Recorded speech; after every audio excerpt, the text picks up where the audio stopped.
So recently on the channel, we discussed all of the latest talk online around the successor to the Nintendo Switch, aka the next gen Switch, or Nintendo Switch 2 for simplicity's sake. It may not be called that, it may not have the Switch name at all, but that's how we're going to refer to it for the sake of the video. Well, you probably remember that we talked about things like the Matrix Unreal Engine 5 demo being showcased, and many people forming the opinion that it looked similar, if not entirely comparable, to the PlayStation 5 version, which of course got a lot of people talking online. Then we also heard about a Breath of the Wild tech demo that was a souped up version compared to what we saw launch with the Switch back in March of 2017. And of course, we got further confirmation from multiple sources that this thing will use DLSS tech in a big way to hit much higher frame rates and resolutions.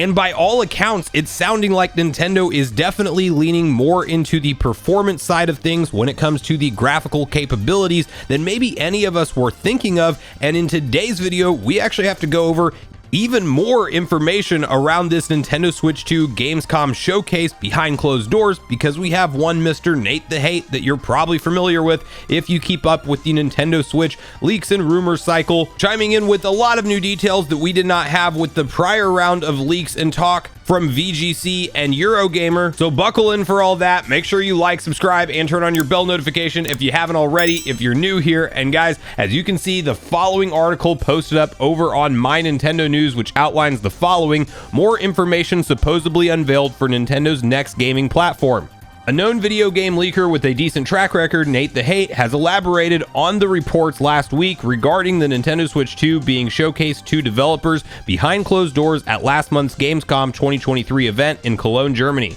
The information shared includes that the Legend of Zelda Breath of the Wild demo was running on the new system at 4K 60 frames per second with shorter load times, presumably played in dock mode. Nate says that March 2024 was the date being discussed with developers at the event. However, he is not entirely sure if that's the reveal date for Nintendo's next generation system or the release window. Here's what was shared via Reddit. Breath of the Wild demo ran at 4K 60 FPS, instant load times compared to the 30-second loading times on Switch 1. The DLSS being used was supposedly DLSS 3.5, but may not have all the features the PC version does. The Matrix demo looked the exact same as it was on next-gen consoles with supposedly better ray tracing. However, keep in mind,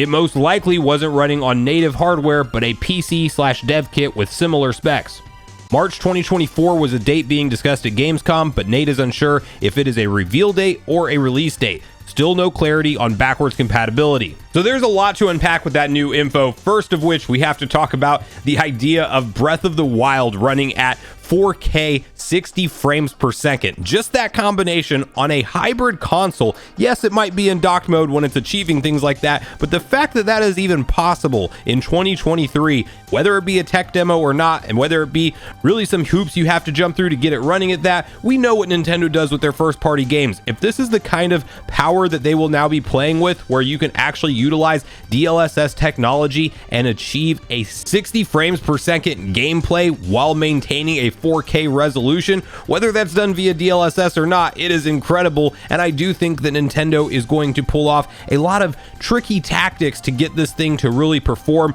close to the standards of what the current gen consoles are, but they will take a different route to get there. It's not that anyone is claiming that the successor to the Nintendo Switch is actually on paper as powerful as anything even close to a PlayStation 5 or Series X. Yes, those consoles are a couple years old, but we cannot shrink down the size of a PlayStation 5 into a handheld console at this point in time with the modern tech that we have. What Nintendo has done, however, is leverage a very strategic partnership with Nvidia, who of course is leading the charge with these AI upscaling technologies, that they're really able to essentially use a cheat code to get games to look better and run smoother on less powerful hardware, and have things like impressive ray tracing, which essentially is a light rendering tactic that you probably heard about a bunch with the last gen consoles, or the current gen rather, with PlayStation 5 and Series X. The fact that we're talking about Nintendo Switch being in that conversation in any way, shape, or form while maintaining its hybrid form factor is honestly outrageous, but it's very exciting to hear.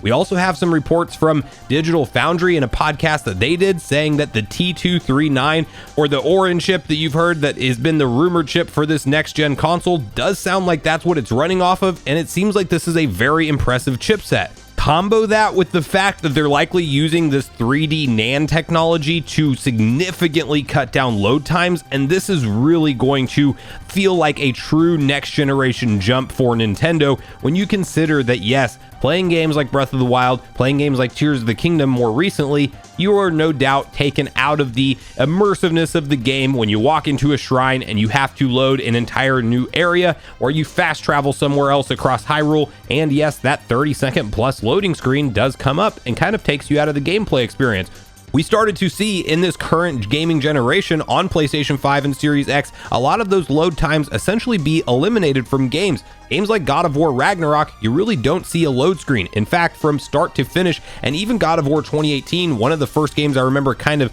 creating that effect, there's a couple things that they do to hide load screens, but you're really in the gameplay the entire time.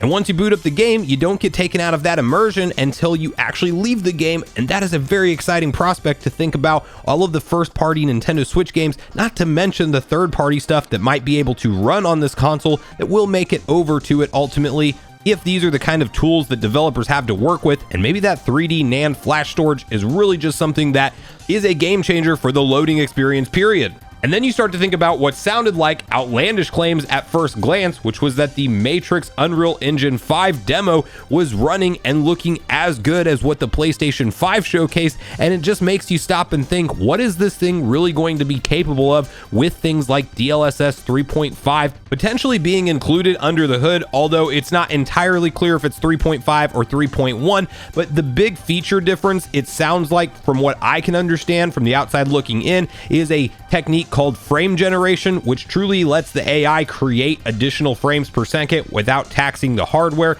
That's a loose basic description of what it does from what I understand, but anyway, it may or may not have that feature baked in, but it sounds like it could be 3.5, but with something that has been customized for what Nintendo Switch hardware will need to utilize. And if they're able to run this Matrix demo and make some people say it looks like it had better ray tracing than what they saw on the PS5, whatever version of DLSS tech they're using, it's clearly working for them, so that is obviously a great news statement. Now, the last and very important piece of this conversation is this launch time window, because you might remember that one of the previous reports when talking about next generation Nintendo Switch hardware, I believe from Eurogamer, had a statement in there that they believed that Nintendo was still planning to launch the console in the later part of 2024, but they understood that Nintendo might be keen on launching the console sooner if they can pull that off. Essentially, if they can mass produce as many units as they need to feel comfortable for a launch, Nintendo might actually have plans to accelerate that launch and get it off to a start earlier in the year of 2024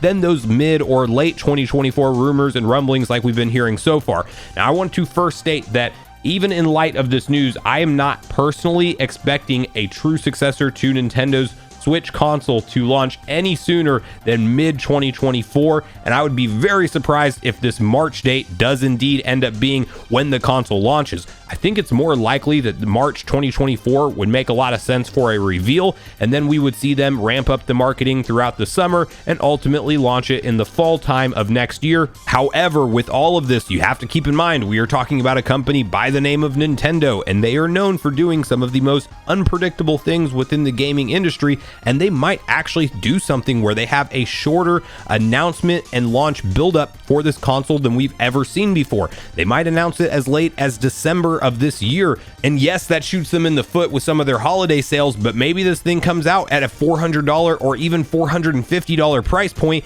and then it's more of a premium upgrade that people will keep their eyes out for, but a lot of everyday families will still go pick up the Switch base model Mario Kart bundle that's been done to death since the original Switch launched,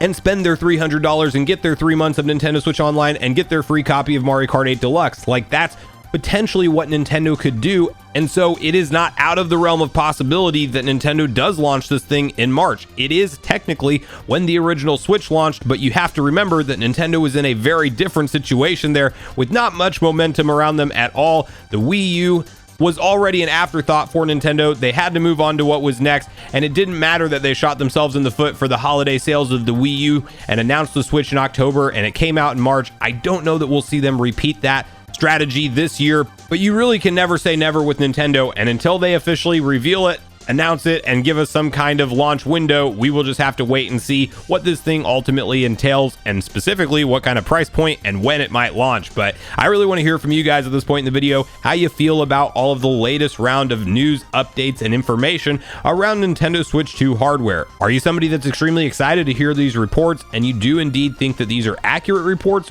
Or are you somebody who tends to not buy into this stuff, and you really think that maybe Nintendo hasn't showcased this thing at all behind closed doors, even though I think there's far too many sources saying it has? And lastly, let me know what kind of games you think we will see launch with the Nintendo Switch 2, and do you think there's any kind of shot that it will indeed launch as soon as March 2024, or do you think that's likely the reveal date, kind of like what I am thinking? But regardless of your thoughts and feelings on everything we talked about today, I do look forward to hearing from you all in the comments down below before you leave the video, as I do look forward to getting a back and forth conversation started with you all around these topics. Go watch yesterday's video next if you haven't already, which is on screen right now. Also, make sure you like, subscribe, turn on your notification bell, and I will see you guys in the next video.